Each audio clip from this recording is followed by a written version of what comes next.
మళ్ళా ఒక 10 నిమిషాలు నేను శ్లోకాలు పాడుతూ ధ్యానం చేయిస్తాను. చేయించిన తర్వాత మనము క్లాస్ చేద్దాం. భగవద్గీత శ్లోకాల ఎనర్జీతో మనము ధ్యానం చేద్దాము.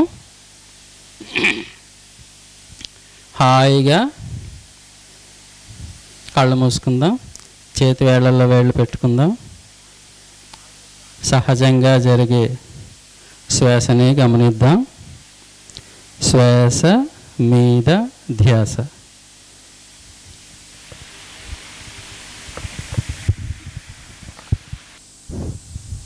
శ్వాస, ఇది డల్గా ఉంది, అది బాగుంది.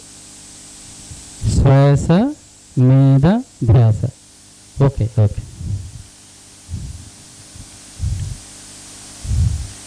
హాయిగా సహజ శ్వాసని గమనిద్దాం. శ్వాస మీద ధ్యాస.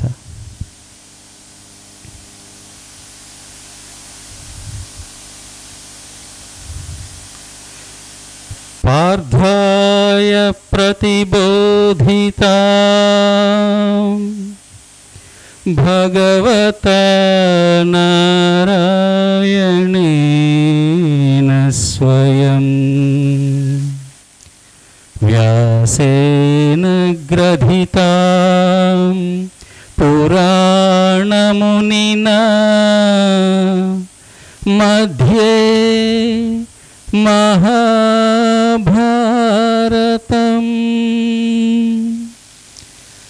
అద్వైతామృతవర్షిణీ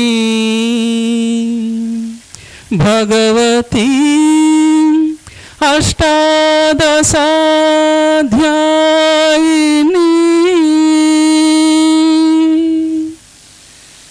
అంబా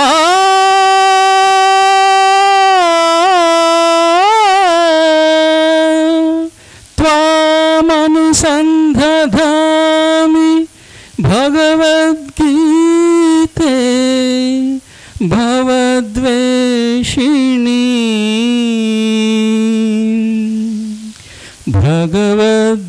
భగవద్గీతే భవద్వేషిణీ.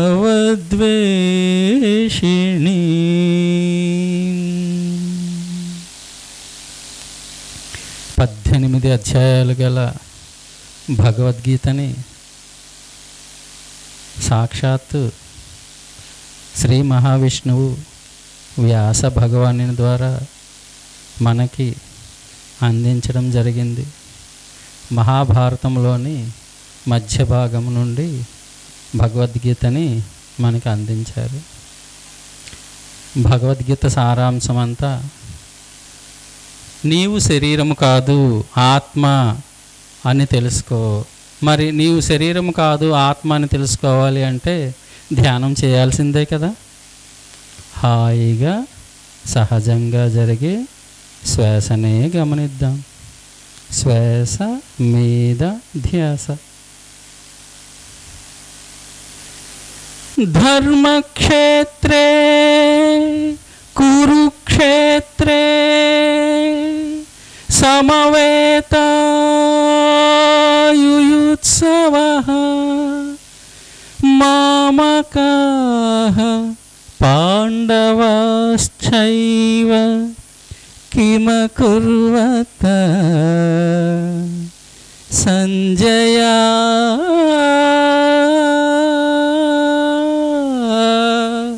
సంజయ.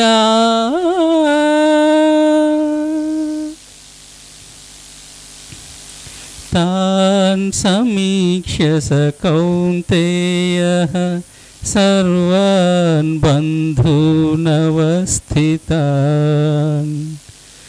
కృపయా పరయావిష్టో విషీదన్నిదమబ్రవీత్. తం తథా కృపయావిష్టం అశ్రుపూర్ణాకులేక్షణం విషీదంతమిదం వాక్యం ఉవాచ మధుసూదనః.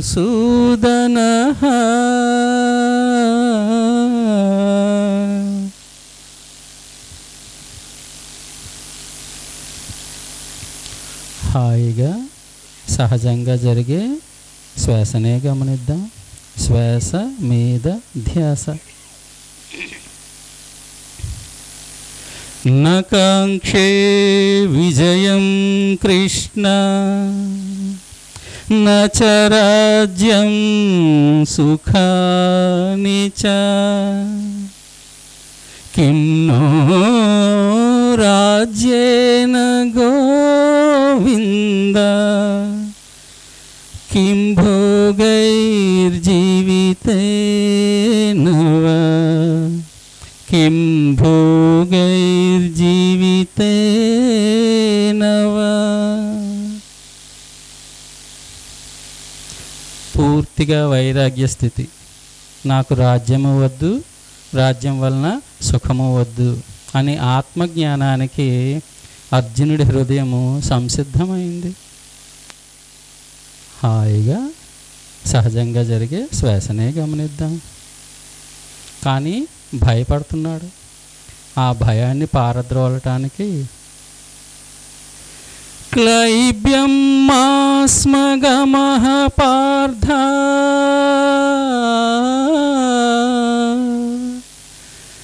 నైతత్వయుపపద్యతే క్షుద్రం హృదయ దౌర్బల్యం త్యక్తోత్తిష్ఠ పరంతప.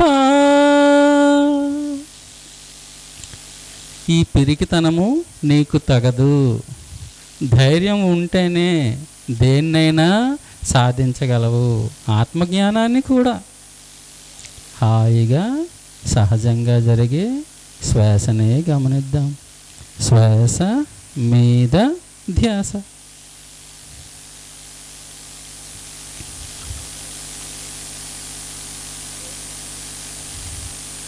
అశోచ్యానన్వశోచస్త్వం ప్రజ్ఞావాదాంశ్చ భాషసే గతాసు నగతాసూశ్చ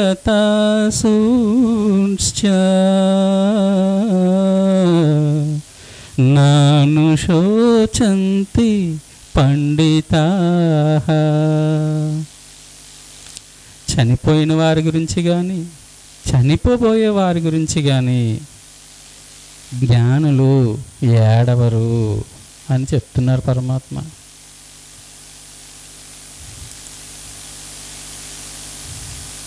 హాయిగా సహజంగా జరిగే శ్వాసనే గమనిద్దాం. శ్వాస మీద ధ్యాస.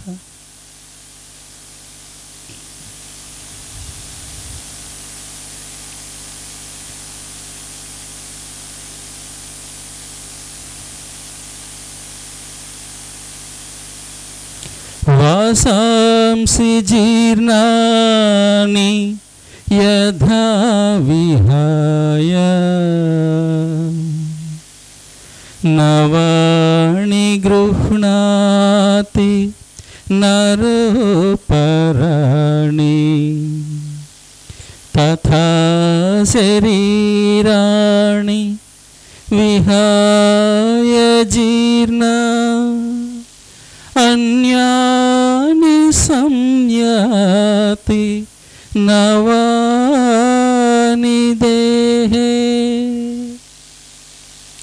నీవు నీ శరీరం కోసము చిరిగిన వస్త్రాలను వదిలి ఎలా అయితే నూతన వస్త్రాలను ధరిస్తావో అలాగే నీవు నీ శరీరము శిథిలమైనప్పుడు శిథిలమైన శరీరాన్ని వదిలి నూతన శరీరాన్ని ధరిస్తావు.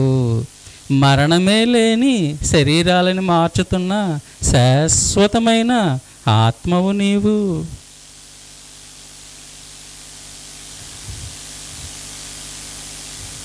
మరి శాశ్వతమైన ఆత్మవు నీవు అన్న విషయం అనుభవంలోకి రావాలి అంటే ధ్యానం తప్పనిసరి.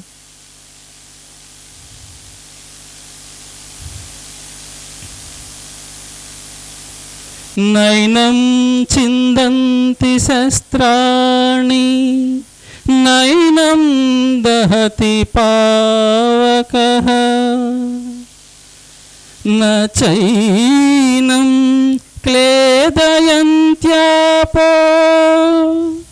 న శోషయతి మారుతః న శోషయతి మారుతః. శస్త్రాలు నీ శరీరాన్ని ఛిద్రం చేయగలవు, శస్త్రాలు నిన్ను ఛిద్రం చేయలేవు. అగ్ని నీ శరీరాన్ని కాల్చగలదు, అగ్ని నిన్ను కాల్చలేదు.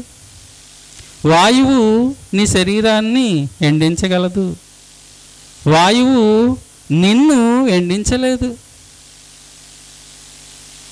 నీరు నీ శరీరాన్ని తడపగలదు, నీరు నిన్ను తడపలేదు. ఎందుకంటే నీవు మరణమే లేని శాశ్వతమైన ఆత్మవు.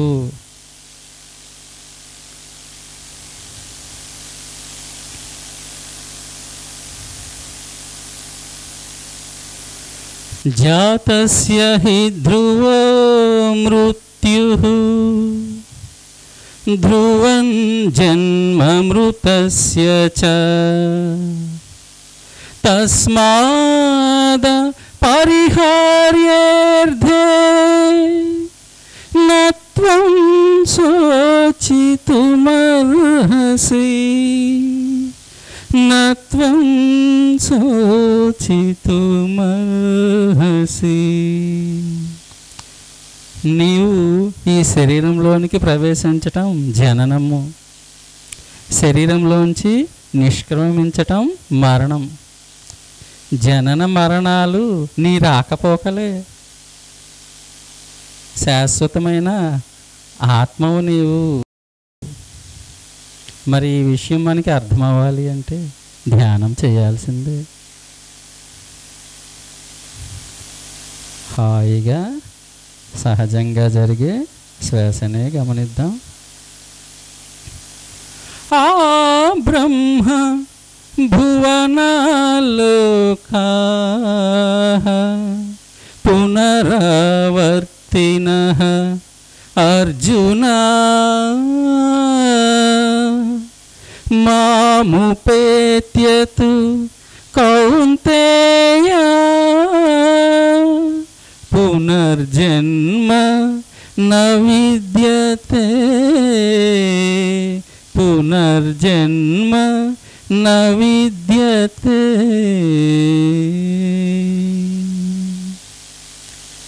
ఆ బ్రహ్మ ఉండే భువనాలోకాల వరకు నీవు చేరుకున్న మరలా జన్మించవలసిందే. నేను ఉండే అనగా పూర్ణాత్మ ఉండే సత్యలోకానికి నీవు చేరుకున్నప్పుడు నీకు జననమే ఉండదు. మరి సత్యలోకానికి వెళ్ళాలి అంటే సత్యం తెలియాలి, సత్యం తెలియాలి అంటే జ్ఞానం రావాలి, జ్ఞానం రావాలి అంటే ధ్యానం చేయాలి, ధ్యానం ద్వారా జ్ఞానము, జ్ఞానము ద్వారా ముక్తి.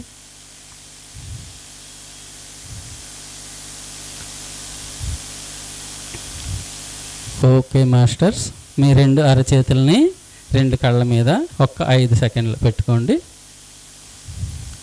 5 4 3 2 1. చేతులను దించి కళ్ళని నెమ్మదిగా తెరుద్దాం. గట్టిగా మన ప్రీతం గురు బ్రహ్మర్షి పితామహ పత్రిజీ గారికి, అలాగే మన ధారపల్లి శక్తి క్షేత్రానికి మనందరికీ గట్టిగా చప్పట్లు కొట్టుకుందాము.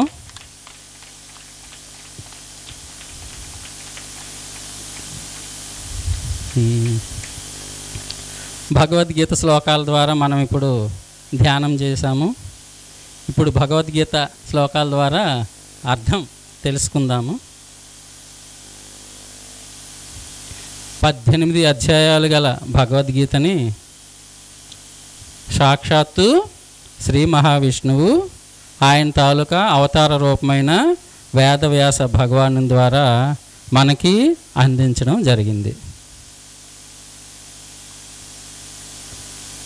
మనకి ప్రాపంచికంగా ఇది తెలుసు, కానీ అసలు కారణం ఏంటి అంటే సర్వము నిండి ఉన్న చైతన్యము, అంతటా నిండి ఉన్న చైతన్యం, ప్రతి చెట్టులోని, ప్రతి పుట్టలోని, ప్రతి మనిషిలోని, అన్నిటిలో నిలిచి ఉన్న ఆ చైతన్యము మనము ఆనందంగా జీవించటానికి, మనకి జ్ఞానాన్ని ఇవ్వటానికి ఒక రూపము తీసుకుంది. ఆ రూపమే శ్రీకృష్ణ పరమాత్మ. ఆ రూపమే శ్రీకృష్ణ పరమాత్మ. ఆ శ్రీకృష్ణ పరమాత్మ ద్వారా మనకి ఈ జ్ఞానము అందించబడింది అన్నమాట. భగవద్గీత జ్ఞానం అన్నమాట. అద్భుతం. భగవద్గీతలో మాట్లాడుతూ అర్జునుడికి చెప్తాడనమాట ఒక దగ్గర, అవ్యక్తం వ్యక్తిమాపన్నం మన్యంతే మాం అబుద్ధయ పరంభావం అజానంతో మమావ్యయం అనుత్తమం అని చెప్తాడనమాట. దీని అర్థం ఏమిటి అంటే, ఎవరైతే నన్ను ఒక వ్యక్తిగా, ఒక శరీరంగా చూస్తారో వాళ్ళకి అబుద్ధయ, బుద్ధి లేదని చెప్పాడు. స్పష్టంగా చెప్పేశాడు అనమాట. శ్రీకృష్ణ పరమాత్మని ఎవరైతే వ్యక్తిగా చూస్తారో వాళ్ళకి ఏమన్నాడు, బుద్ధి లేదు. ఆయన అంతటా వ్యాపించిండే సర్వాంతర్యామి. అంతటా వ్యాపించిన సర్వాంతర్యామిని ఒక వ్యక్తిగా మనం అనుకున్నప్పుడు వాళ్ళకి బుద్ధి లేదని క్లియర్గా స్పష్టంగా చెప్పేశాడు అనమాట. అవ్యక్తం వ్యక్తిమాపన్నం.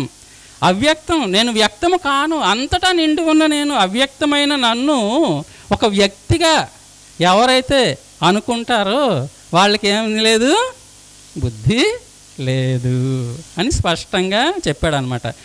అందుకనే పత్రి సార్ ఏం చెప్పారు, ఆ విషయాన్ని మనకి అర్థం అవ్వాలి, భగవద్గీత మనకి స్పష్టంగా అర్థం అవ్వాలి అంటే ఎక్కడెక్కడైతే భగవద్గీత శ్లోకాలలో మాం, మయి, మమ అని వస్తాయో అక్కడ ఆ శ్రీకృష్ణుని కానీ ఇంకే పరమాత్మని కానీ పెట్టుకోవద్దు. ఎవరిని పెట్టుకోవాలి, నిన్ను నువ్వు పెట్టుకో, నువ్వు ఆత్మవి అని అక్కడ ఆ స్థితిలో పెట్టుకో. అప్పుడు భగవద్గీత స్పష్టంగా అర్థమవుతుంది అని స్పష్టంగా చెప్పడం జరిగింది. భగవద్గీత అద్భుతం, మామూలు విషయం కాదు. ఎవరెవరికి ఏ సమస్యలు ఉన్నా, ఈ భూమి మీద ఎంతమంది ఉన్నారు, నాకు తెలిసి 770 కోట్ల మంది ఉన్నారు. ఆ 770 కోట్ల మందికి 770 కోట్ల సమస్యలు ఉన్నా ఆ 770 కోట్ల సమస్యకి పరిష్కారము భగవద్గీతలో దొరుకుతుంది. అంత గొప్పది.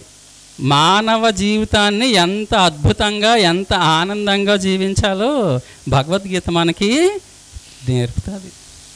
అంతటి అద్భుతమైన భగవత్ జ్ఞానము పత్రి సార్ మనకి అరటిపండు ఒలిచిపెట్టినట్టు చక్కగా, సూటిగా, స్పష్టంగా అందించారన్నమాట. ఇప్పుడు మనం ఈరోజు చెప్పబోయే టాపిక్ ఏంటంటే మన అల్లా బక్షు సార్కి చాలా ఇష్టమైన టాపిక్ అన్నమాట. సార్కి ఒకసారి గట్టిగా చప్పట్లు కొట్టుకుందాము. దైవ అసుర సంపద్ విభాగ యోగము.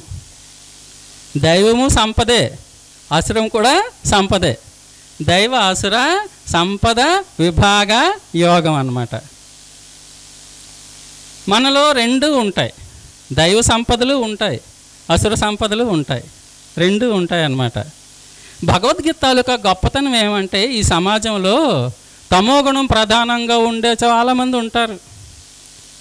వాళ్ళు ఎప్పుడు బద్ధకంగా పడుకోవటము, నిద్ర, ప్రతి పనిని పోస్ట్ పోన్ చేయటము, ఆలస్యం చేయటము, ఎంతసేపు శరీరానికే ఎక్కువ విలువిస్తారు. శరీర పోషణకి, శరీర సుఖాలకి, అన్నిటికీ విలువిస్తారు. అట్లాంటి వాళ్ళు చాలామంది ఉన్నారు భూమి మీద. రజోగుణం ప్రధానంగా ఉండేవాళ్ళు ఉన్నారనమాట. ఆ రజోగుణం ప్రధానంగా ఉండేవాళ్ళు ఏంటంటే నాకే అంతా తెలుసు, నీకేమీ తెలియదు అన్న భావం అనమాట. ఆ గుణం మనలో ఉందో లేదో చెక్ చేసుకోవాలి మనం. అలాంటి వాళ్ళు చాలామంది ఉన్నారు. వాళ్ళందరికీ కూడా భగవద్గీత మార్గనిర్దేశకత్వం చేస్తుంది. తమో గుణంలో ఉండే వాళ్ళందరికీ కూడా భగవద్గీత మార్గనిర్దేశకత్వం చేస్తుంది. తర్వాత సత్వగుణం. సత్వగుణం వచ్చేసరికి ఏమవుతుందంటే నాకు తెలుసు మీకు తెలుసు, నాకు తెలుసు మీకు తెలుసు. ఇది సత్వగుణ తాలూకా ప్రధాన లక్షణం అనమాట. ఆ గుణంలో ఉండేవాళ్ళు కూడా చాలామంది ఉన్నారనమాట ఈ భూమి మీద. ఆ తర్వాత 3 గుణాలు దాటే నిర్గుణ స్థితి అనమాట. అయితే ఈ కొన్ని మిగతా గ్రంథాలు కేవలం తమో గుణం వాళ్ళకే ఉద్దేశించబడ్డాయి, కొన్ని గ్రంథాలు రజోగుణంలో ఉండే వాళ్ళకే ఉద్దేశించబడ్డాయి, కొన్ని గ్రంథాలు సత్వగుణంలో ఉండే వాళ్ళకే నిర్దేశించబడ్డాయి అన్నమాట, గైడ్ చేస్తాయి. కానీ భగవద్గీత వరకు వచ్చేసరికి తమోగుణ వాసులందరికీ భగవద్గీత యూజ్ అవుతుంది, రజోగుణ వాసులందరికీ భగవద్గీత యూజ్ అవుతుంది, సత్వగుణ వాసులందరికీ భగవద్గీత యూజ్ అవుతుంది. ఆఖరికి నిర్గుణానికి వచ్చినా కానీ భగవద్గీత అవసరం ఉంటుంది. అది భగవద్గీత యొక్క గొప్పతనం అన్నమాట. అలాగా తమోగుణం ప్రధానంగా రజోగుణం ప్రధానంగా ఉండే వాళ్ళలో అసురీ గుణాలు ఎక్కువ ఉంటాయి, అసురీ గుణాలు ఎక్కువ ఉంటాయి. ఆ అసురీ గుణాలు ఎక్కువ ఉన్నప్పుడు పక్క వాళ్ళకి మనం ఏం చేస్తాము, హానే చేస్తాము, అంతే కదా. దంభో దర్పోభిమానశ్చ క్రోధ పారుష్యమేవ చ. ఇది మొదటి సెంటెన్స్ అన్నమాట. దంభో దర్పాభిమానశ్చ క్రోధ పారుష్యమేవచ అజ్ఞానం చాభిజాతస్య పార్థ సంపదమాసురీ. దంభము దర్పము అభిమానము, డంబో దర్పోభిమానశ్చ, క్రోధము, పారుష్యము అంటే కఠినము, అజ్ఞానము, ఇంకా చాలా ఉంటాయన్నమాట. ఇట్లాంటివన్నీ అసుర లక్షణాలు.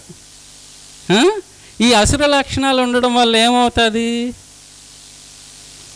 మనకి బాధ, మనకి దుఃఖము, సంతృప్తి ఉండదు. ఇవన్నీ ఏంటంటే నరక ద్వారాలని చెప్తాడు. ఇవన్నీ ఏంటి, నరక ద్వారాలు అంటాడు అనమాట. ఈ లక్షణాలన్నీ మనలో ఎక్కడో ఒక దగ్గర ఉంటాయి, మారుమూల. దాని నుంచి మనం బయటపడాలి. మనం అనుకుంటాం అసురు లక్షణాలన్నీ రాక్షసులకే ఉంటాయి, మనలో ఉండవు అని అనుకుంటాం అన్నమాట. ఇక్కడ ఫస్ట్దే దంభో దర్పోభిమానస్. దంభో అంటే దర్పము, అంటే డాంబికము. డాంబికం అంటే ఏంటి, కపటము. డాంబికం అంటే ఏంటి, కపటము. ఆడు డాంబికాలు చెప్తున్నాడు, ఆమె డాంబికాలు చెప్తుందని అంటాం కదా. ఆ డాంబికం అంటే ఏంటంటే కపటము. ఈ కపటము మనలో ప్రతిరోజు వస్తుంటుంది. ఏంటా కపటము, లోపల ఒకటి ఉండి బయట ఇంకొకటి మాట్లాడితే అది కపటము. ఒకసారి మనల్ని మనం చెక్ చేసుకోవాలి. మన లోపల ఒకటి ఉంటుంది, బయట ఇంకొకటి మాట్లాడతాం, అది కపటము. అది ఎవరికి వాళ్ళే చెక్ చేసుకోవాలి. తర్వాత దర్పము, నా అంత గొప్పవాడు లేడు, నా అంత గొప్పవారు లేరు, నేనే గొప్ప, నా మాటే చెల్లాలి, వేరే వాళ్ళ మాట చెల్లకూడదు. అభిమానము, అభిమానానికి పరాకాష్ట దుర్యోధనుడు ఎగ్జాంపుల్. పారుష్యము, క్రోధము, ఇట్లా చాలా ఉన్నాయి. ఇవన్నీ ఏ లక్షణాలు, అసుర లక్షణాలు. మనలో క్రోధం ఉందా, క్రోధం ఉంటే అది అసుర లక్షణం. ఇలాగా చాలా లక్షణాలు ఉన్నాయి. అయితే ఈ లక్షణాలను మనం మన లోపల గుర్తించుకొని వాటి నుంచి ఎంత త్వరగా బయటపడతామో అప్పుడు మనము ఆత్మానంద స్థితికి వెళ్తూ ఉంటాం అన్నమాట. బాగా గుర్తుపెట్టుకోండి, మన లోపల కౌరవులు ఉన్నారు, మన లోపల పాండవులు ఉన్నారు. మన లోపల కౌరవులు ఉన్నారు, లోపల పాండవులు ఉన్నారు. కౌరవులు అంటే అసురు సంపద, పాండవులు అంటే దైవ సంపద. ఇద్దరు ఉన్నారు కదా. మరి ఇద్దరిలో ఎవరు గెలుస్తారు అంటే మనము ఎవరి వైపు మొగ్గు చూపిస్తే వాళ్ళు గెలుస్తారు. మనము ఎవరి వైపు మొగ్గు చూపిస్తే వాళ్ళే గెలుస్తారు. తమోగుణంలో ఉన్నప్పుడు, తమోగుణం ప్రధానంగా ఉవ్వెత్తుగా ఉన్నప్పుడు కౌరవులు గెలుస్తారు మన లోపల. రజోగుణం ప్రధానంగా ఉన్నప్పుడు కూడా కౌరవులు గెలుస్తారు. తర్వాత సత్వగుణానికి వచ్చినప్పుడు కొన్నిసార్లు కౌరవులు, కొన్నిసార్లు పాండవులు గెలుస్తారు. ఇంకా శుద్ధ సాత్వికానికి వచ్చినప్పుడు పాండవులు గెలుస్తారు. అలాగా మనం ఏంటంటే ఈ అశ్రీ గుణాలని మనం గుర్తించి వాటి నుంచి బయటకు వచ్చి తర్వాత దైవీ గుణాలని పెంపొందించుకోవాలి. సంపదను చూస్తే మనకి ధైర్యం ఉంటుంది కదా. మనకి కారు ఉంది, బంగ్లా ఉంది, ఇల్లు ఉంది, డబ్బులు ఉన్నాయి బాగా, ఇదంతా ఏంటి? సంపద కదా. మరి ఈ సంపదను చూస్తే మనకి ఓకే, ధైర్యంగా ఉంటాం, అన్నీ ఉన్నాయి, ఏదైనా అవసరం వస్తే చేతి నిండా డబ్బు ఉంది, సంపద. ఎక్కడికైనా వెళ్ళాలి, కారు రెడీగా ఉంది, సంపద. చక్కగా ఏసీ రూమ్లు అవన్నీ ఉన్నాయి, సంపద. ఇదంతా సంపద కదా. ఇదంతా ఏ సంపద? దైవీ సంపద అని అనుకుంటున్నాం మనం. ప్రాపంచికంగా మనల్ని సుఖంగా ఉంచేది ఇదన్నమాట. ఈ సంపదలన్నీ ఉన్నప్పుడు మనం తృప్తిగా హాయిగా ఉంటాం కదా.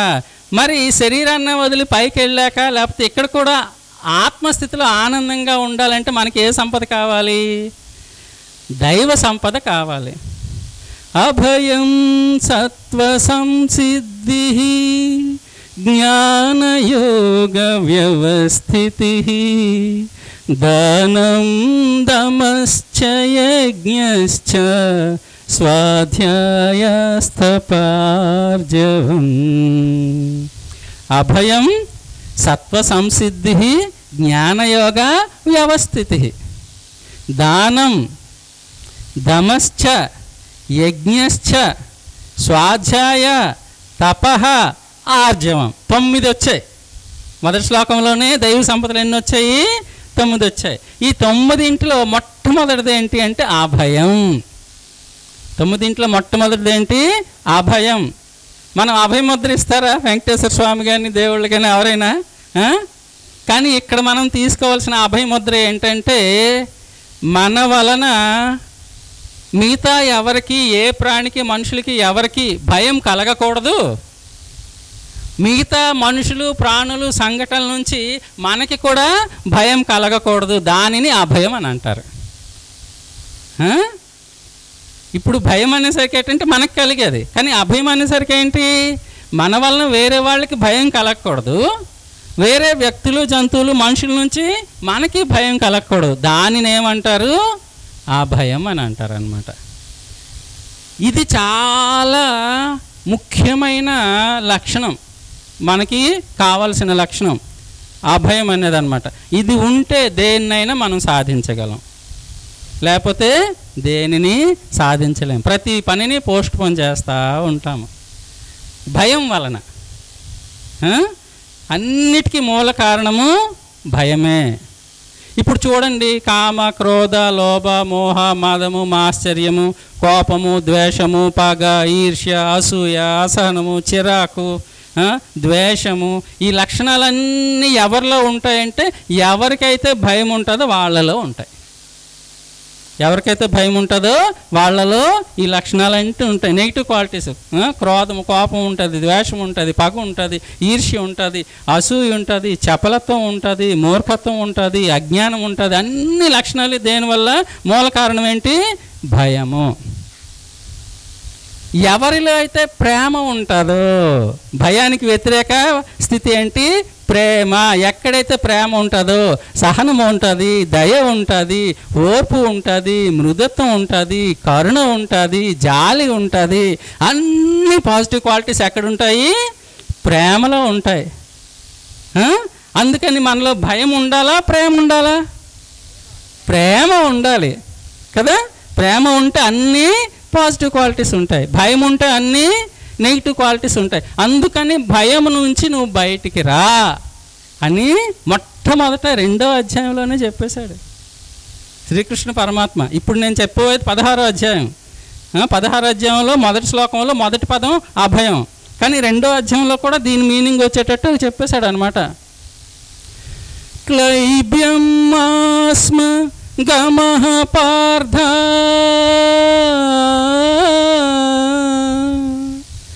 నైతత్వ ఏతత్వయుపపద్యతే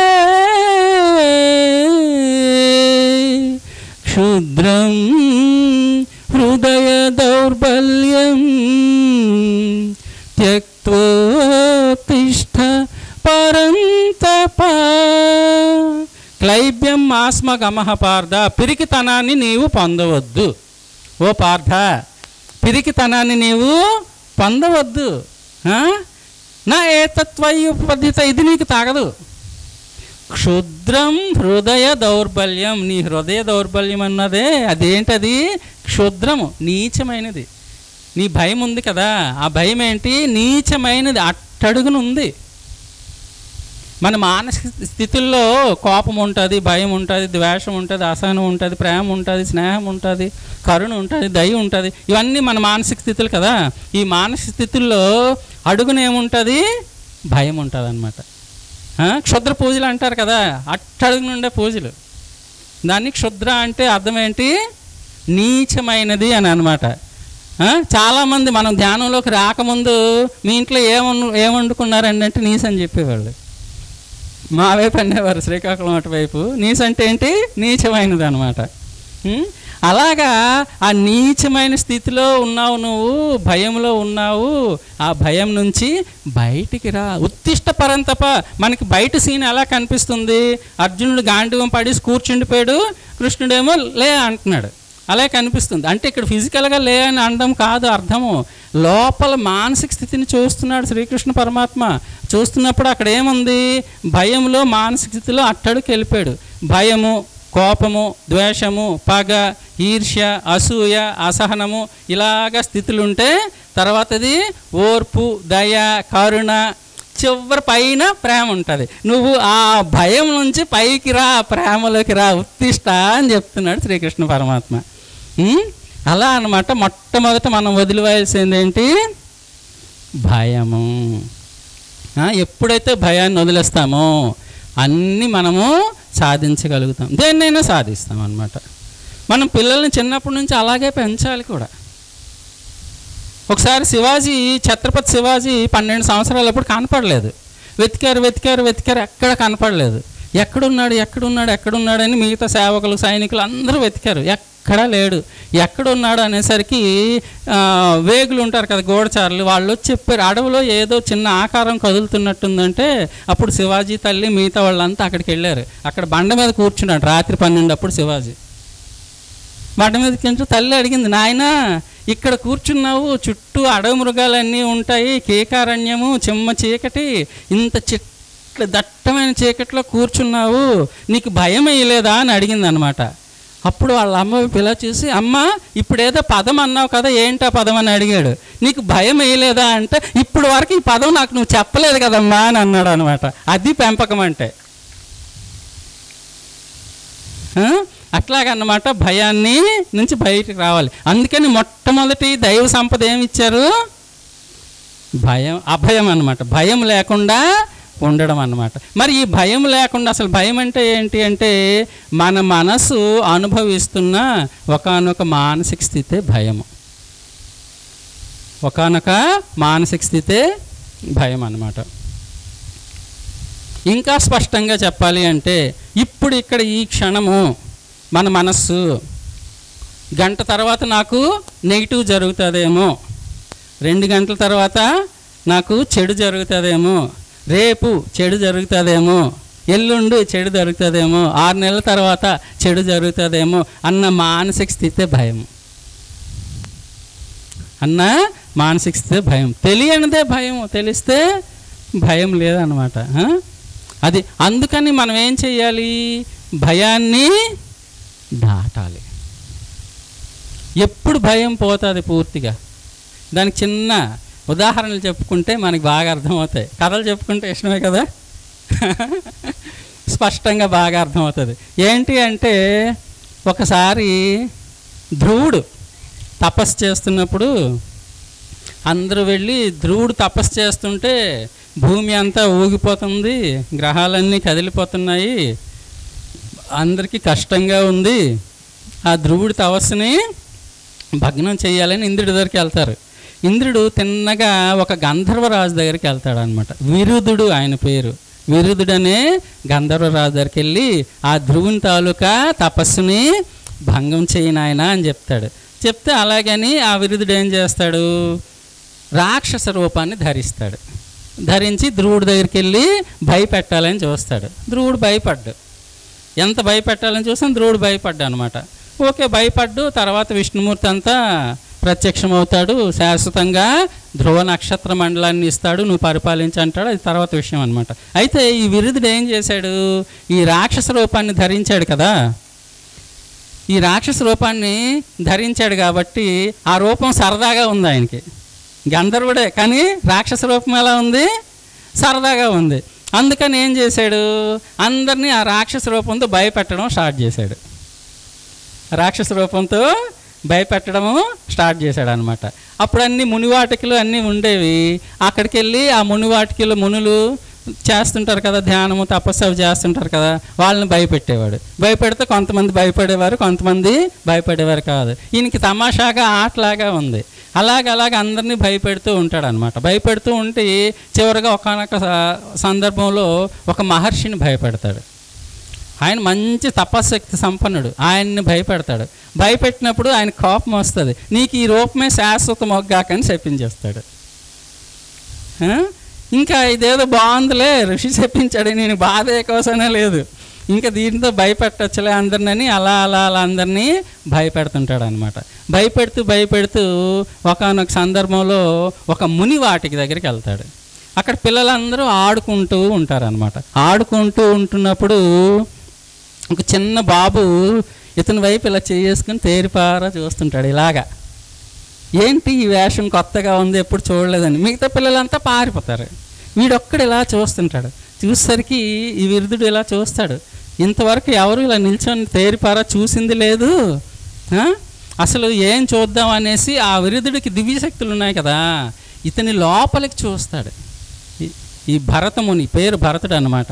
ఆ భరతముని లోపలికి లోతుల్లోకి చూస్తాడు. చూసేసరికి ఆ గత జన్మల సంస్కారాల నుంచి కూడా ఆయనకి భయం లేదు. గత జన్మల నుంచి వచ్చిన సంస్కారాలు భయం లేదు. ఆ భయం లేకుండా చూస్తుంటాడు.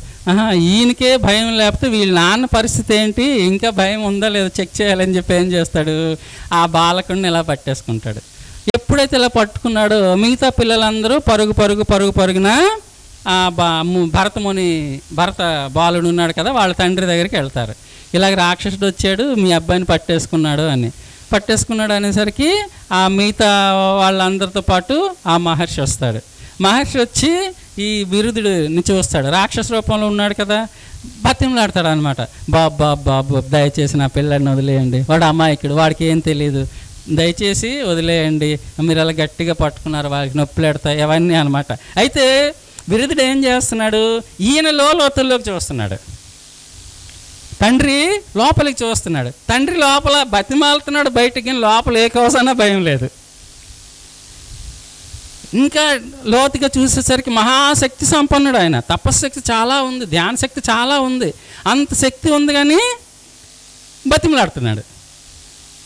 ఇదేంటిది, ఇంత తపశ్శక్తి సంపన్నుడు శాపం ఇచ్చి లేకపోతే ఆయన తపశ్శక్తితో బాలుని తీసేసుకోవచ్చు, నన్ను దండించవచ్చు, అవేమీ చేయకుండా ఇలాగ బతిమలాడుతున్నాడు అని చెప్పి, సరే ఇదేదో బాగుందని చెప్పి, సరే నువ్వు ఇంత బ్రతిమలాడుతున్నావు, ఒక పని చేద్దాము, ఇప్పుడు ఈ బాలకుడిని నీకు ఇస్తాను, మళ్ళీ రేపు ఉదయం నేను వస్తాను, రేపు ఉదయంలోగా ఈ బాలుడిని నువ్వు నాకు కనిపించకుండా దాచేయాలి, ఈ బాలుడిని నాకు కనిపించకుండా దాచేయాలి. ఎప్పుడైతే దాచేస్తావో నాకు దొరకడో అప్పుడు నీకు బాలుడిని ఇచ్చేస్తాను, లేకపోతే నేను తీసుకెళ్ళిపోతాను అంటాడు. అదే బాగుంది, ఇదేదో బాగుందని చెప్తాడు. మళ్ళీ మరుసటి రోజు అంటాడు, బాలుడిని ఏం చేస్తాడు, బ్రహ్మలోకం వెళ్ళి బ్రహ్మని బతిమలాడి బ్రహ్మ కమలం అడుగుని దాచేసి వచ్చేస్తాడు. మరుసటి రోజు విరుదుడు వస్తాడు అనమాట. విరుదుడు వచ్చి, నాకు దివ్యశక్తులు ఉన్నాయి, నువ్వు ఎక్కడ దాచావో నాకు తెలీదా, బ్రహ్మలోకంలో బ్రహ్మకమలం కింద దాచేసావు అని చెప్తాడనమాట. నాకు ఇంకొక ఛాన్స్ ఇవ్వు అని అంటాడు అనమాట. మళ్ళీ ఇంకొక ఛాన్స్ ఇస్తాడు, మళ్ళీ వేరే దగ్గర దాస్తాడనమాట. ఇలాగా మిగతా లోకాల్లో దాస్తాడు. ఎక్కడ దాచినా ఆయన వచ్చి చెప్పేస్తుంటాడు అనమాట. అప్పుడు ఆఖరి ప్రయత్నం ఈయన ఎక్కడ దాచినా తెలిసిపోతుంది, ఇంకొక ఛాన్స్ ఇవ్వు, ఈ ఒక్కసారికి దాస్తాను నేను, అప్పుడు కనుక అయితే తీసుకెళ్ళిపో అని చెప్తాడు అనమాట. సరే, ఆ మరుసటి రోజు మళ్ళీ విరుధుడు వస్తాడు. వీరుడు శక్తికి కనిపెట్టలేకపోతాడు, ఎక్కడున్నాడు మొత్తం ఎత్తాడు అనమాట. భూలోక, భువర్లోక, సువర్లోక, జనాలోక, మహాలోక, తపోలోక, సత్యలోక, అతల, వితల, సుతల, తలాతల, మహాతల, రథాతల, పాతాళ లోకాలు, 14 భువన భాండాగారాలు అన్నీ వెతుకుతాడు. ఎక్కడ లేడయ్యా నీ కొడుకు, ఎక్కడ దాచావు కొంచెం చెప్పయ్యా అంటాడు విరుధుడు. చెప్పేస్తే ఒప్పందం ప్రకారం నీకు ఇచ్చేయాలి కదా, నేను చెప్పను, నువ్వే కనుక్కో అంటాడు ఈ మహర్షి, భరతముని తండ్రి అనమాట. ఇంక నీ కొడుకుని నేను తీసుకెళ్ళలేవయ్యా, తీసుకో, నువ్వే ఇచ్చేస్తాను, లేదు నువ్వే కనిపెట్టా అంటాడు అనమాట. అప్పుడు విరుధుడు నాయనా భరత ఎక్కడున్నావు, రా నాయనా అంటాడు. ఓ ఇక్కడే ఉన్నాను అంటాడు. నిన్నేం చేయను, రా నాయనా అని చెప్తాడు అనమాట. అప్పుడు విరుధుడి గుండెలను చీల్చుకొని భరతముని బయటకు వస్తాడు. విరుధుడికి శాపం పోయి గంధర్వలోకానికి వెళ్ళిపోతాడు అనమాట. ఓకే, అంటే ఏంటి, దివ్యశక్తులున్నా ఆయన మొత్తం అంతా చూడగలిగాడు కానీ తన లోపలికి తాను చూసుకోలేకపోయాడు అనమాట. ఇలాగ మనం అందరము ఉన్నాము, బయట అంతా చూస్తున్నాం కానీ అసలు ఎక్కడుంది, లోపల ఉంది. ఎప్పుడైతే లోపల చూస్తామో, ఎప్పుడైతే లోతులకి వెళతామో, ఆ లోతులకి వెళ్ళే కొద్దీ ఒకానొక స్థితికి వచ్చినప్పుడు ఏంటి తెలుసుకుంటాము అంటే, ఇక్కడ 2 అనేవి లేవు, చూసేది చూడబడేది ఒక్కటే అన్న స్థితికి ఎప్పుడైతే చేరుకుంటామో అప్పుడు భయం పోతుంది. అప్పుడు వరకు భయము ఉంటుంది అన్నమాట. అది ఆ స్థితిని లోతుగా అర్థం చేసుకోవాలి. అదేంటి, ఆ లోపలికి వెళ్తే చివరాఖరికి ఏముంటుంది, నేను శరీరము కాదు ఆత్మ, అయం ఆత్మ, నేను ఆత్మని. ఇంకా తెలుసుకుంటే ఏమవుతుంది, అయం ఆత్మ బ్రహ్మ, అంటే నేను ఆత్మని, అంతటా నేనే ఉన్నాను. మమాత్మ సర్వభూతాత్మ, ఆ చెట్టులో నేనే ఉన్నాను, ఈ పొట్టులో నేనే ఉన్నాను. ఇంకా అలాగ వచ్చేసరికి ఈ మైకు నేను ఒకటే, వేరు కాదు. ఆ స్థితికి చేరుకుంటాం అన్నమాట. ఎప్పుడైతే 2 లేకుండా ఉన్నది ఒకటే, ఉన్న సత్యం అదే, ఉన్నది ఒకటే. మన మనస్సు వలన అన్నీ 2 అని భ్రమిస్తున్నాము. ద్వంద్వ ప్రపంచంలో మనం ఉన్నాము. మనం ఎక్కడున్నాము, అన్నీ 2 ఉన్న ప్రపంచంలో ఉన్నాము. పగలు రాత్రి, వెలుగు చీకటి, అంతే కదా, పుణ్యము పాపము, మంచి చెడు, లాభము నష్టము, ద్వేషము ప్రేమ, అన్నీ 2 ఉన్నాయి. అన్నీ 2కి ఎవరు విభజించారంటే మన మనస్సు. ఎప్పుడైతే మనస్సు స్థితి దాటి లోతులకి వెళ్తామో అప్పుడు మనకు అర్థమవుతుంది. ఈ ద్వంద్వత్వాన్ని లోతుగా అర్థం చేసుకొని ఏకత్వంలోనికి రావటానికి మనము మన ఈ శరీరాన్ని సృష్టించుకున్నాం. లోతుగా ద్వంద్వత్వపు లోతుల్ని అధ్యయనం చేయటానికి ఈ శరీరాన్ని సృష్టించుకున్నాం అన్నమాట. మనమే ఎందుకు, మనం శరీరం కాదు ఆత్మని, ఆత్మశక్తిని తెలుసుకొని మనం సృష్టికర్తగా ఎదగడానికి. మనం భూమి మీదకి ఎందుకు వచ్చామంటే సృష్టికర్తగా ఎదగడానికి వచ్చాము. ఆ లోతుగా అర్థం చేసుకోవడానికి అన్నీ 2గా మనం పెట్టుకున్నాము. 2 మెదడులు, కుడి మెదడు అర మెదడు, 2 ద్వంద్వము, ఆలోచన ఏకత్వం, ద్వంద్వంలోంచి ఏకత్వంలోనికి రా. కళ్ళు 2 ద్వంద్వము, చూపు ఒకటే ఏకత్వం, ద్వంద్వంలోంచి ఏకత్వంలోనికి రా. చెవులు 2 వినడం ఒకటే, ద్వంద్వంలోంచి ఏకత్వంలోనికి రా. ఊపిరితిత్తులు 2 గాలి వడపోసే కార్యక్రమం ఒకటే, ద్వంద్వంలోంచి ఏకత్వంలోనికి రా. కిడ్నీలు 2 రక్తం వడపోసే కార్యక్రమం ఒకటే, ద్వంద్వత్వంలోంచి ఏకత్వంలోనికి రా. కాళ్ళు 2 నడక ఒకటే, ద్వంద్వత్వంలోంచి ఏకత్వంలోనికి రా. చేతులు 2 పని ఒకటే, ద్వంద్వత్వంలోంచి ఏకత్వంలోనికి రా. గుడి దగ్గరికి వెళ్ళి లేకపోతే పెద్ద మనుషులకి అంతా దండం పెడతాం కదా, నేను ద్వంద్వత్వంలో ఉన్నాను, ఏకత్వంలోకి నేను వెళ్ళటానికి మీరు నాకు సాయం చేయండి అని 2 చేతులు ఇలా పెడతాము. అర్థమవుతుంది కదా. అలాగా ద్వంద్వత్వాన్ని లోతుగా అర్థం చేసుకొని ఏకత్వంలోనికి రావటానికి మనమే ఈ శరీరాన్ని మన చుట్టూ ఉండే పరిసరాలని సృష్టించుకున్నాము. You create your own reality అని సార్ ఎన్నిసార్లు చెప్పారు, అర్థమవుతుంది కదా. అది అంటే మనకి పూర్తిగా భయం పోవాలంటే ఏం చేయాలి, ద్వంద్వత్వంలో ఉంచి ఏకత్వంలోనికి వచ్చినప్పుడు భయం నుంచి బయటకు వస్తాం. చిన్న పదమే అభయం అంతేనా, చిన్న పదమే ఎంత లోతుంది. అది భగవద్గీత తాలూకా గొప్పతనం అన్నమాట. చాలా లోతు ఉంటుంది, ప్రతి దానికి లోతు ఉంటుంది. అభయం తర్వాత ఏంటి, సత్వ సంశుద్ధి. సత్వ సంశుద్ధి అంటే సత్వ సంశుద్ధి అంటే ఏంటంటే మన చిత్తము పరిశుభ్రంగా ఉండడం, శుద్ధిగా ఉండడం. మన అంతఃకరణ అంటే అంతఃకరణలు అంటే ఏంటి, మనస్సు, బుద్ధి, చిత్తము, అహంకారము. ఈ 4 పరిశుభ్రంగా ఉండాలి. ఈ 4 పరిశుభ్రంగా ఉంటేనే మనం శరీరం కాదు ఆత్మ అని తెలుసుకోగలడానికి ఉపకరణం అన్నమాట. ముందు మన చిత్తం అంటే ఏంటి, ఇక్కడ మనస్సు అనకుండా చిత్తం అని ఎందుకు అన్నారు అంటే గత జన్మల తాలూకా సంస్కారాలు, వాసనలు, సంఘటనలు అన్నీ చిత్తంలో ఉంటాయి. అందులో చెడు సంస్కారాలు ఉంటాయి, చెడు వాసనలు ఉంటాయి. వాటన్నిటిని ఏం చేయాలి, కడుక్కోవాలి, మనమే శుద్ధి చేసుకోవాలి. వాటన్నిటిని ఎలాగ శుద్ధి అవుతాయి అంటే ఒక్క ధ్యానంలో మాత్రమే శుద్ధి అవుతాయి, త్వరగా శుద్ధి అయిపోతాయి అన్నమాట. అందుకని బాగా ధ్యానం చేస్తే ఆ సత్వ సంశుద్ధి అనే దైవీ సంపద మనకు వస్తుంది అన్నమాట. మన చిత్తాన్ని మనము శుద్ధి చేసుకోవటం అన్నమాట. ఒక ఇంటి వ్యాపారస్తుడు మామూలుగా ఉంటారు బుద్ధుని కాలంలో, చాలామంది ఉంటారు కదా గృహస్థులు. వాళ్ళంతా ఒక గృహస్థ అంటాడు బుద్ధుని దగ్గరికి, మీరు ప్రవచనాలన్నీ వింటున్నారు, నాకు జ్ఞానబోధ చెయ్యండి అని అడుగుతాడు అనమాట. అంటే సరే చేస్తాను, రేపు చేస్తానని చెప్తాడు అనమాట. బుద్ధుడు వెళ్ళిపోతాడు. మళ్ళీ ఆ మరుసటి రోజు అతను వచ్చి మళ్ళీ అడుగుతాడు, నాకు జ్ఞానబోధ చెయ్యండి అని. మళ్ళీ రేపు చేస్తానులే అంటాడు. ఇలాగా 10-15 రోజులు గడిచిపోతాయి. ఎప్పటికీ చేయడు.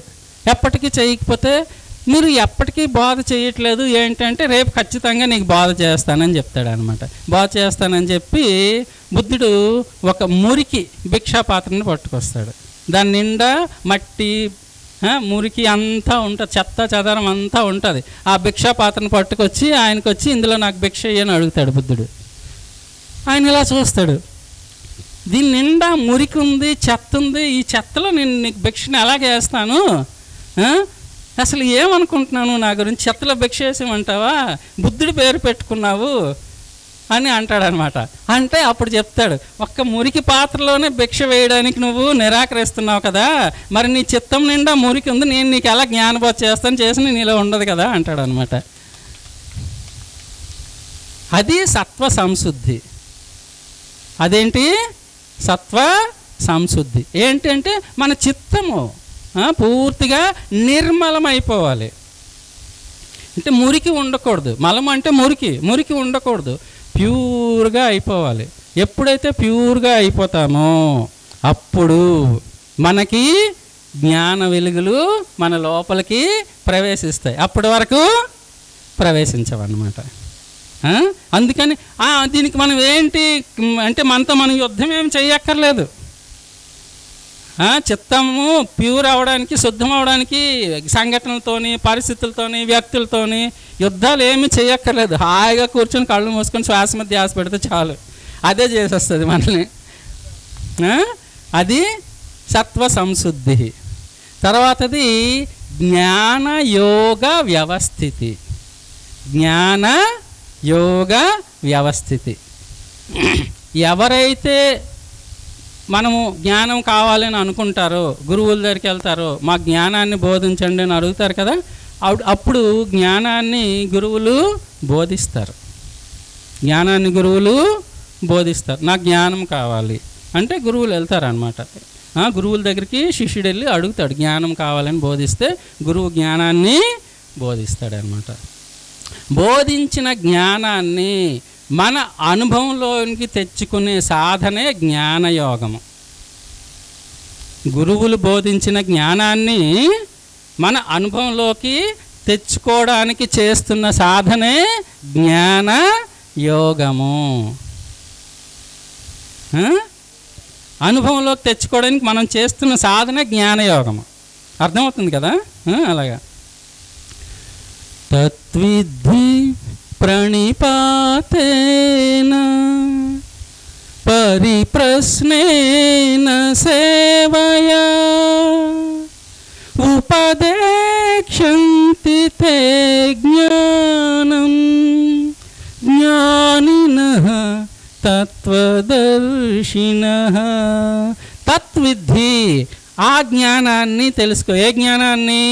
ఏ జ్ఞానం తెలుసుకుంటే ఈ భూమి మీద నీకు ఆఖరి జన్మ అవుతుందో, ఫోర్స్ఫుల్గా మళ్ళీ కరెంట్ ప్యాక్లోకి రావసరం లేదు. ఏ జ్ఞానాన్ని తెలుసుకుంటే నువ్వు జీవితం అంతా ఆనందంగా ఉంటావు, ఏ జ్ఞానాన్ని తెలుసుకుంటే నువ్వు పరమశాంతిగా ఉంటావు, ఆ జ్ఞానాన్ని తత్విద్ధి, ఆ జ్ఞానాన్ని తెలుసుకో. ప్రణిపాతేన పరిప్రశ్నేన సేవయా. ప్రణిపాతము, పాతం అంటే కింద పడ్డాం, నిపాతం అంటే ఇంకా కింద పడ్డాం. చూడండి, జలము కింద పడ్డాను జలపాతము అంటారు. అలాగనమాట. పూర్తిగా ప్రణిపాతం అంటే పూర్తిగా సరెండర్ అయిపోవడం, సాష్టాంగ నమస్కారం చేయటమే ప్రణిపాతం అన్నమాట. పూర్తిగా సాష్టాంగ అష్టాంగ నమస్కారాలు, 7 అంగాలతో చేసిన నమస్కారం. కాళ్ళు 2, చేతులు 2, మొండు 3, తల 1, 6 అయ్యాయి. మిగతా 2 అంగాలు ఏంటంటే మనస్సు ప్లస్ బుద్ధి. మొత్తం అన్నిటితో కలిపి అష్ట అంటే 8 అంగాలతో కూడిన నమస్కారం అనమాట. అంటే సరెండర్ అయిపోవాలి. మన మనస్సు గురువు దగ్గర పెట్టేయాలి, మన బుద్ధిని గురువు దగ్గర పెట్టేయాలి. నా మనస్సు చంచలం, చలిస్తూ ఉంటుంది, స్థిరంగా లేదు. నీది అనంతమైన స్థిరత్వమైన మనసును దాటిన స్థితి. అందుకని నా మనస్సు నీకు ఆధార పెడుతున్నాను. నా బుద్ధి చిన్న బుద్ధి, నీకు అనంతమైన బుద్ధి నీ దగ్గర ఉంది. నా బుద్ధిని నీకు ఆధార పెడుతున్నాను. నా శరీరాన్ని అవసరాలన్నీ నేను తగ్గించుకున్నాను, అహాన్ని నేను తగ్గించుకున్నాను. జ్ఞానం నేర్చుకోపోవడానికి కారణం అహం, దాన్ని తగ్గించుకున్నాను. అందుకని మొత్తం నీ కాళ్ళ దగ్గర పెడుతున్నాను. సరెండర్ అయిపోవడమే ప్రణిపాతము. తర్వాత సరి అయిన ప్రశ్నలు వేయాలి. సరి అయిన ప్రశ్నలు భూమి మీద కొన్నే ఉన్నాయి. అందులో మొట్టమొదటి సరి అయిన ప్రశ్న అంటే నేను ఎవరు, నేను ఈ భూమి మీదకి ఎందుకు వచ్చాను, ఈ భూమిని విడిచిపెట్టిన తర్వాత నేను ఎక్కడికి వెళ్తాను. ఇవి సరి అయిన ప్రశ్నలు. అలా కాకుండా మా అబ్బాయికి పెళ్ళి ఎప్పుడు అవుతుంది, మా అమ్మాయికి ఉద్యోగం ఎప్పుడు వస్తుంది, మనం గురువుల దగ్గరికి వెళ్ళి అడిగే ప్రశ్నలు ఇవా. వాళ్ళకి చిరాకు వేసి పండుని గెసరేస్తారు. మనం భూమి మీదకి వచ్చింది ఎందుకు? ఆత్మజ్ఞానాన్ని సంపాదించడానికి. ప్రాపంచికంలో దాని గురించి కాదు. ఆత్మజ్ఞానం సంపాదించుకునే క్రమంలో ధ్యాన సాధన తీవ్రంగా చేస్తే ప్రాపంచికాలన్నీ మన దగ్గరికి వచ్చేస్తాయి. దానికోసం వేరేగా వెళ్ళక్కర్లేదు మనం. అలాగ చేస్తూ ఆ గురువు దగ్గరికి వెళ్ళాలన్న ప్రణిపాతము పరిప్రశ్న సేవయ. ఆ సేవ చేస్తున్నప్పుడు అప్పుడు ఆ గురువు ఉపదేక్షంతితే జ్ఞానం జ్ఞానినః తత్వదర్శినః. ఆల్రెడీ ఆ తత్వాన్ని దర్శించిన జ్ఞానులు మనకి జ్ఞానాన్ని ఉపదేశిస్తారు. ఆ ఉపదేశించిన జ్ఞానాన్ని మనము సాధన చేయటమే జ్ఞాన యోగము. ఆ సాధన నుంచి పక్కకు తప్పిపోకుండా ఆ స్థితిలోనే నిరంతరంగా ఉండటాన్ని వ్యవస్థితి అంటారు. జ్ఞాన యోగ వ్యవస్థితి. అర్థమవుతుందా? ఆ లక్షణం కూడా ఏ సంపద? దైవీ సంపద. 5 నిమిషాలు. ఆ లక్షణం కూడా ఏ సంపద? దైవీ సంపద అన్నమాట.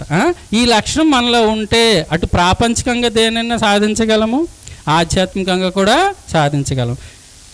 బ్యాలెన్స్ చేసుకోవాలి మన లైఫ్ని. అందుకే పత్రిసారి చెప్తుంటారు 12 గంటలు ఆధ్యాత్మికానికి, 12 గంటలు ప్రాపంచికానికి. చెట్టు వేళ్ళు ఉన్నాయి. ఆ చెట్టు వేళ్ళు ఎంత బలంగా లోనికి వెళ్తే చెట్టు అంత బలంగా పైన ఉంటుంది కదా. ఇది మనందరికి తెలిసిన విషయం కదా. ఆ చెట్టు వేళ్ళు అనేవి ఆధ్యాత్మికము, పైన చెట్టు ఉండేది ప్రాపంచికము. మనం ఆధ్యాత్మికంగా ఎంత లోతుల్లోకి వెళ్తే మన ప్రాపంచికం అంత అద్భుతంగా ఉంటుంది అన్నమాట. అలాగా ఆధ్యాత్మికాన్ని ప్రాపంచికాన్ని మనము బ్యాలెన్స్ చేసుకోవాలి. ఇది జ్ఞాన యోగ వ్యవస్థితి అనేసి. దీనికి ఒక సంఘటన చెప్పి ముగిస్తాను. అద్భుతమైన సంఘటన అనమాట. పూర్వకాలం అంటే 18వ శతాబ్దం నాకు తెలిసి వరదరాజు అని ఒక ఆయన ఉండేవాడు అనమాట. మానసిక వికలాంగుడు. అంటే ఏది చదివినా గుర్తుండదు,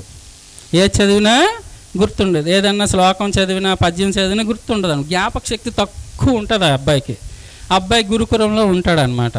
గురువు చెప్తుంటాడు పద్యాల, మిగతా వాళ్ళంతా సాధన చేస్తుంటారు. ఈ అబ్బాయి సాధన చేస్తాడు బాగానే. ఆ గురువు దగ్గరికి వెళ్ళి అప్పచెప్పేసరికి మర్చిపోతాడు. మానసిక వికలాంగుడు పాపం, ఎంతో కష్టపడుతుంటాడు కానీ ఏం గుర్తుండదు. ఒకసారి ఈ సంవత్సరం అయిన తర్వాత ఆ గురువు పిలిచిన, ఆయన నీకు ఎంత చెప్పినా ఇక్కడ నీ సమయం వృధా చేసుకుంటున్నావు, అదే నువ్వు ఇంటి దగ్గర ఉంటే చక్కగా మీ అమ్మా నాన్నకి సాయం చేస్తావు కదా, మరి ఇంకొకలాగా అనుకోవద్దు, నువ్వు ఇంటికి వెళ్ళిపో, నీ సమయాన్ని వృధా చేసుకుంటున్నావని చెప్తాడనమాట. అప్పుడు ఈయన ఏడుస్తూ ఒకరోజు ఉదయాన్నే గురువు చద్ది కడతారు, అప్పట్లో అన్నం అది కడతారు, చద్ది అనేవారు అనమాట.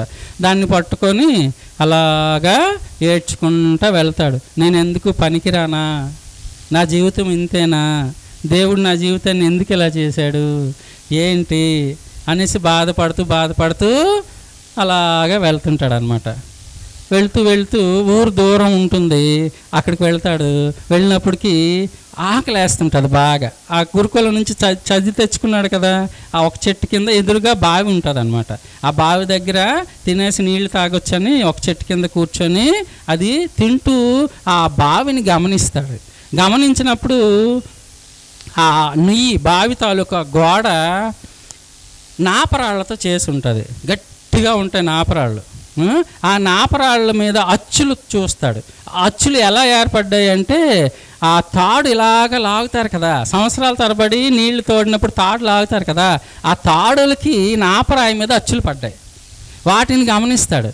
గమనించి ఒక కఠినమైన శిల మీద ఒక మామూలు జనపనార తాడు అచ్చు వేసింది కదా, ఆ కఠినమైన శిల కన్నా నా మనస్సు కఠినము కాదు కదా, ఇంకొకసారి ప్రయత్నిస్తాను అని చెప్పి మళ్ళా వెనక్కి వెళ్ళిపోతాడు. వెనక్కి వెళ్ళి గురువు దగ్గరికి వెళ్తే గురువు ఆశ్చర్యపోతాడు. ఏమయ్యా ఏం జరిగిందంటే, ఒక్క అవకాశం ఇవ్వండి, తర్వాత నేనే వెళ్ళిపోతాను, సాధించలేకపోతాను చెప్తాడు. అప్పుడు ఇంకా ఆ పద్యం గురువు చెప్తే అదే ఇంకా తింటున్నా, పడుకున్నా, నిల్చున్నా, మాట్లాడుతున్నా, కూర్చున్నా, ఏ పని చేస్తున్నా దాన్ని అలా అలా అలా అలా అన్నమాట. ఒక సంకల్పం గట్టిగా పెట్టుకున్నాడు. అలా అలా అలా అలా చేశాడనమాట. అలాగా ప్రతి శ్లోకము, ఇంకా ఏ పని లేదు, మొత్తం దృష్టి, మనస, వాచ, కర్మణ ఏ పని చేస్తున్నా కానీ దాని మీద శ్రద్ధ పెట్టేవాడు. అలాగా ఒక సంవత్సరం ఈయన ఇంత శ్రద్ధ పెడుతున్నాడు కదని మిగతా గురువులంతా ఆయనకు చక్కగా అన్నీ నేర్పించారనమాట. ఆ తర్వాత ఆ సంవత్సరము రిజల్ట్స్ వచ్చినప్పటికీ ఈయనే అక్కడ ఫస్ట్ వచ్చాడనమాట. ఆయన పేరు వరదరాజులు అనమాట.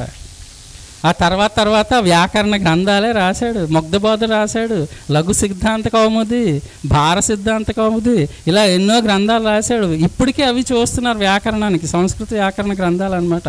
అప్పుడు ఆయనకి 1000 మంది శిష్యులు తయారయ్యారు. ఆయన పెద్ద అయిన తర్వాత ఆయన శిష్యుడిగా ఉంటే చాలు మాకు జ్ఞానం వస్తుంది అనుకున్న స్థితికి ఎదిగాడు అనమాట. ఆయన ఆ స్థితికి ఎదగడానికి ఆశ్రమంలో ఉన్నప్పుడు ఆ నిరంతరం సాధన చేశాడు కదా, గుర్తుపెట్టుకున్నాడు కదా, ఏ పని చేస్తున్నా, తింటున్నా, కూర్చున్నా, నిల్చున్నా దానిని ఏమంటారంటే వ్యవస్థితి అంటారు. దాన్ని ఏమంటారు? వ్యవస్థితి అంటారు. ఆ వ్యవస్థితిలో ఉంటే మనం దేన్నైనా సాధించగలుగుతాము. ఇది దైవీ సంపద. అది ఓకే. మళ్ళా రేపు కలుసుకుందాము. Okay, thank you. ఇప్పటికి ఎన్ని చెప్పాను నేను? 3 చెప్పా. అభయం, సత్వ సంశుద్ధి, జ్ఞానయోగ వ్యవస్థితి. ఓకేనా? Thank you. అల్లా బక్షు సార్కి ఒకసారి గట్టిగా చప్పట్లు కొట్టుకుందాము. ఇంత మంచి అవకాశాన్ని నాకు ఇచ్చినందుకు.